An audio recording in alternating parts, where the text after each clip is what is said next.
So I want to rewind 15 years and take you to a time when I was 12 years old. Why I want to do that is that as 12-year-olds, we are just getting into our teens, trying to understand how complex the world is and where we stand in that world. And as a 12-year-old, I had all the complexities of how a typical teenager or an almost teenager would have. So my mother is deaf, and today I stand here to talk about the amazing amount of energy that the deaf culture possesses. So when I was 12 years old, I had this inferiority complex about the fact that my mother was deaf, and I hadn't ever seen anybody else around me who was deaf also. So which is why I didn't understand what was wrong in the way she would communicate. Also, we come from a very rural background in Bardmer, Rajasthan, which is very close to the Pakistan border. And so my mother only picked up one language in her life, and the language that she picked up was this extremely regional Marwadi dialect. It's not even Marwadi that is common in all of Rajasthan. It's a very typical kind of Marwadi which only a few people get. So I was dealing with all these complexities, and I would have trouble inviting friends over because I would myself not be able to grapple with the idea of my mother being deaf, let alone having my friends over and making them understand how I felt and then how she felt about it. And it was a very, very complex situation. And then 15 years forward, here I am standing and talking standing here only because of an ability that my mother gave me. And the ability was to talk with my hands. It's a magical ability. I mean, you can be in this crowd of 300 people and you can be on the opposite sides of this room, and there could be a noisy audience here and you could still talk with your hands. And I tried that about two nights ago at a karaoke night in Delhi, and it was an extremely loud night with some rapper playing and then some guy trying to also be like that rapper. And then the three of us knew sign language, and we could bond over that rap and also us communicating what we wanted to communicate. So I think that magical ability was given to me by my mother when I was very, very young. And even though I did not know the significance of what was happening to me over the course of me growing up, but then it gave me a lot of context about how the deaf culture works. And then about 4 years ago, I went to Delhi for my MBA. And then Ahmedabad doesn't have a very vibrant deaf culture because there aren't too many programs or there aren't too many conferences that happen. But when I went to Delhi for my MBA, I came across this extremely vibrant, extremely outgoing deaf culture, and they would meet every Sunday, they would talk to each other, they would have conferences with 500 people in attendance, and you would have pin drop silence, and there would be 6 people. One was me, 5 other people who could talk, and we could do all sorts of things in that auditorium while a serious conference was going on. And that just gave me so much context about how this particular community works. I mean, because in a lot of ways, when we are outsiders looking into a particular thing, what it does to us is that we have a very patronizing look. What we do is we say, oh, there's some problem here, we can try and rectify it. And that happens all the time. So what I understood after having all these interactions was that I don't think that's really true. Because we should not, and I also began as that. I also began as an outsider looking in. And before I take you into how the deaf culture really works and the beautiful way of living that there is, I would like to introduce you to my co-partner for the talk, who is busy taking videos right now, but I would want to invite him on stage to talk to him about his journey and then our journey together. This guy is called Virender Singh. He must have, the host did give us an introduction about him, but just to put things into perspective, he's India's most successful differently abled athlete ever. He has 6 competitions from the 6 medals from the 6 international competitions that he's been to. 3 of them have been Deaflympics, which means the Olympics for the deaf, and 2 of those have been gold medals, and he's the only guy to have a gold medal at the Deaflympic. So that puts into perspective the kind of character that is standing in our midst right now. So how we will do this is that I'll ask him a few questions, and he will answer those questions, and I will relay the same to you. Okay? So my first question is that when you were growing up, could you take us through the journey of growing up from a little 8-year-old kid to the fact that you started wrestling and now you're this big athlete at the top of the world? So what is the journey like? So when I was a little 8-year-old kid, I used to look at my father, I used to look at my uncles who were also wrestlers, and I used to look at all these people. I used to look at hockey players, badminton players. I used to understand, I used to think that why could my life not be like the same?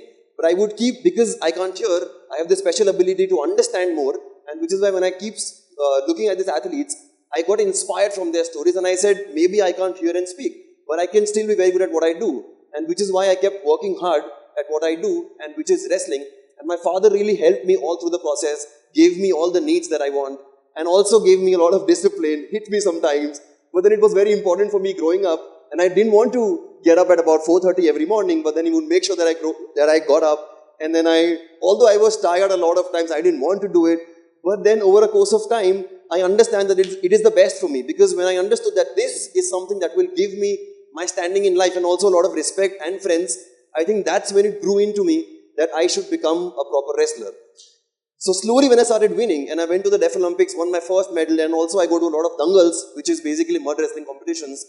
The one good thing Salman Khan did was dangal. Now I don't have to explain what dangals are. So, so yeah, he saw Sushil Kumar also, and he saw Sushil Kumar go to all these international competitions, get all sorts of awards and rewards. And then I thought I'll also work hard, I'll also come first, and I'll also, be at the same level. But he says that even though I did all the same things as a lot of other athletes did in the country, I still didn't get the requisite amount of rewards and awards and government support that I should have gotten. Yeah. A lot of times that disheartened me also. He didn't. So the first time when I came to him, he says, I didn't really think too much of him. But then over a course of time, we developed this great friendship. And then I told him why I was here. And when I told him I want to make a film on this guy, he got extremely excited. And I remember this one moment when you said, when I asked him, when do you want, I asked him, we want to make a film on you. And that's the first time I'm meeting him. 15 minutes into the conversation, I tell him I want to make a film on you. And he says, yeah, when do you want to begin? I can start now. So, and I have to say to him that this is not how a film works. We'll have to take a lot of time researching the film, understanding what the story is, and then try to relate into a film. So what he said was he was extremely, extremely excited to tell his story to the world, because there weren't too many people who knew about his story. He wanted the story to go out to the world and people to understand. And today he's sitting here and talking to you about this journey, and that tells you everything about what he wanted when he met us first, and now.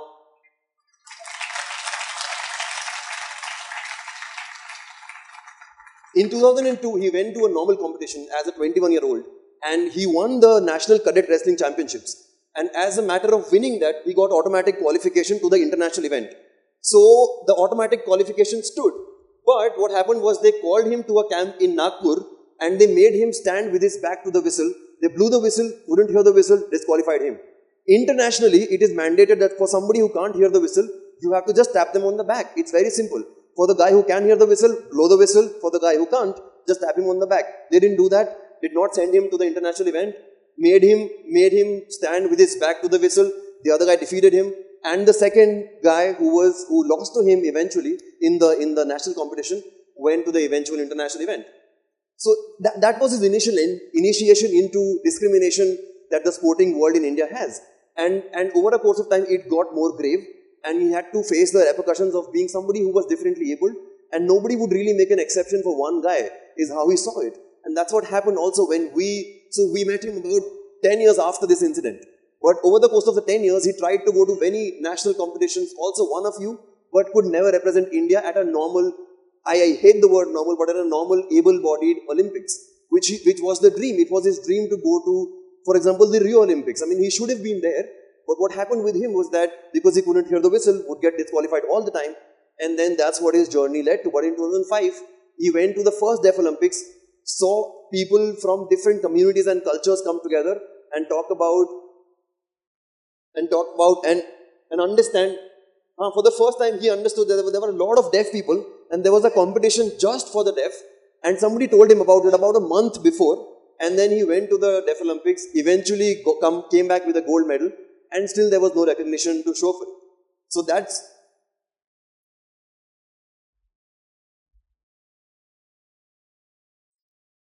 Even people who come second or third get a lot of awards over a course of time, but him being differently able, there were no sporting policies. I also get into more detail about how the sporting policies work and what changed after a round of activism that happened. But what he is telling us right now is that even though he did all of these great things for the country and for himself, there was nothing to show for that really on the ground.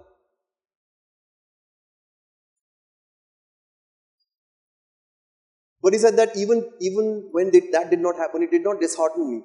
I wasn't disheartened by the fact that no media coverage was around me. There was a few regional Haryana newspapers doing stories on him, but there was nothing substantial happening, and the government did not reward him with the right kind of incentives.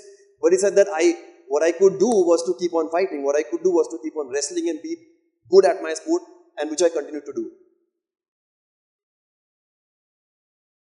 My family kept spending a lot of money to be able to, put me through the last 25 years of wrestling.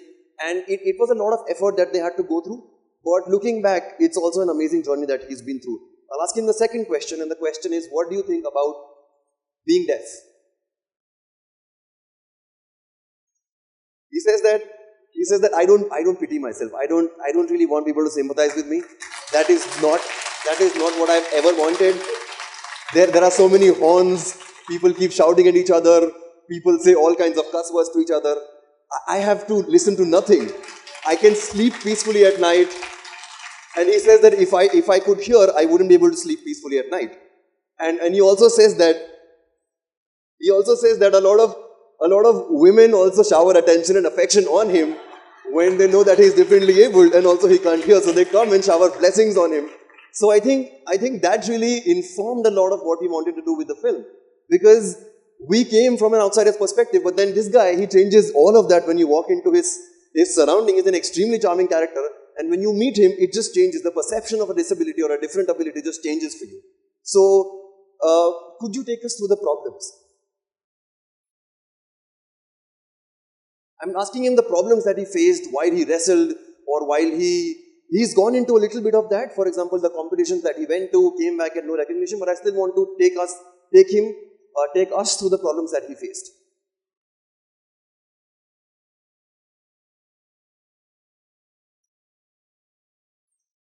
There was a particular incident that happened where, so he goes to a lot of dangals, which is the mud wrestling competition.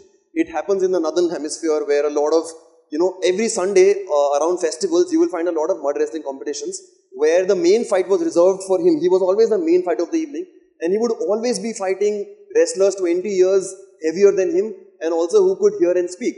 So one day there was this champion who he was going to fight, and then this guy knew that this guy will defeat him. So his brother put a pistol to his head and said, you can't go in and win this fight. You draw the fight, you don't win it, because this guy can't lose to you. And then he said, I'm not doing any of that. I will still go in and make that, final move. And then he was also thinking that because it was a 1 lakh rupee fight, so whoever would win it would get 1 lakh rupees for it. And also if it was a draw, they would foot the money between themselves. But then he said, I'm taking the money myself and I'm going to do it no matter what. And then he goes in and actually defeats him and comes back with the prize money because that's what he knows, that's how he is.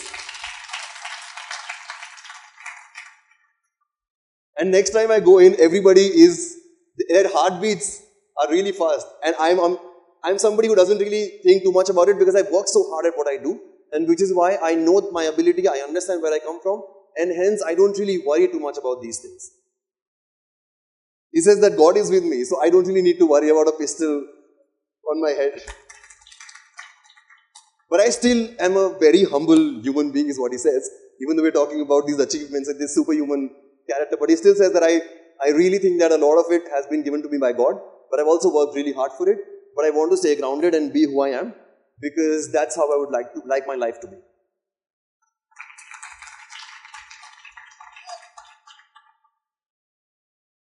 He's saying that next year will be his last Deaflympics. He's been to 3 Deaflympics, 2005, 9 and 13. 2017 will be his 4th Deaflympics. And he's fighting very hard. He's 34 now, which is the fag end of a wrestler's career. It's pretty difficult to be able to continue till about 33, 34. But he's fighting very hard to be in the reckoning for the next year's event. And also he wants to come back with a gold medal is what he says. So that's what he wants to leave us with. His heart goes out to all of you who are here to hear his story, and he thanks all of you for being here.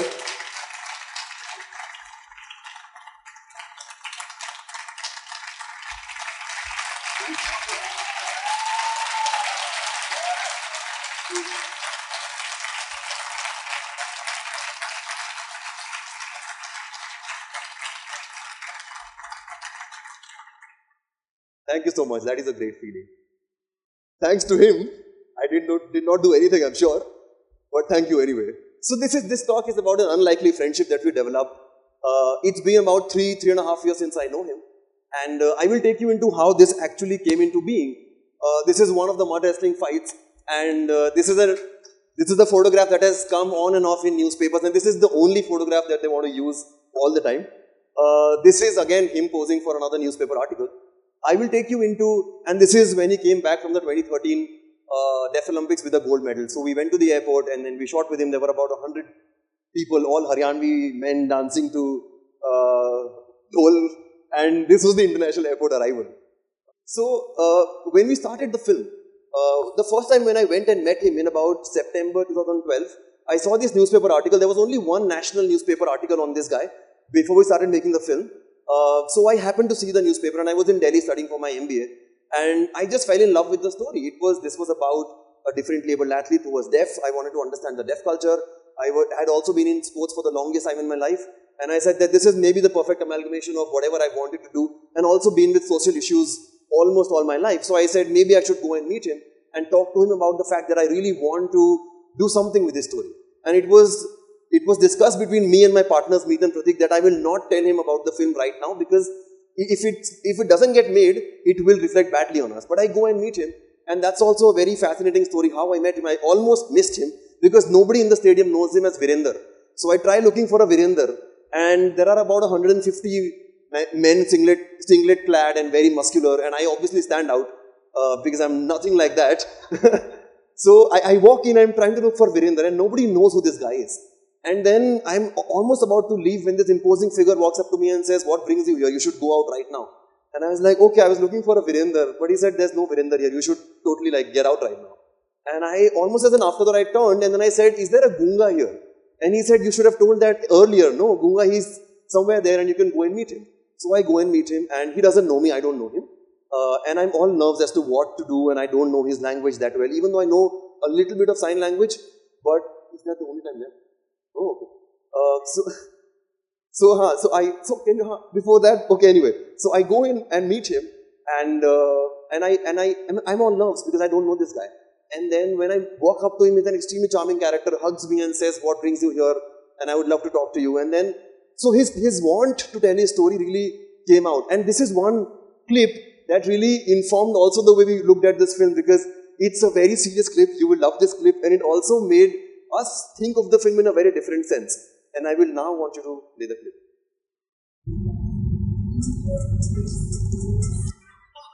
Why this is that we were in an interview setting, and we asked him, and he was talking to me something about some Hrithik Roshan film.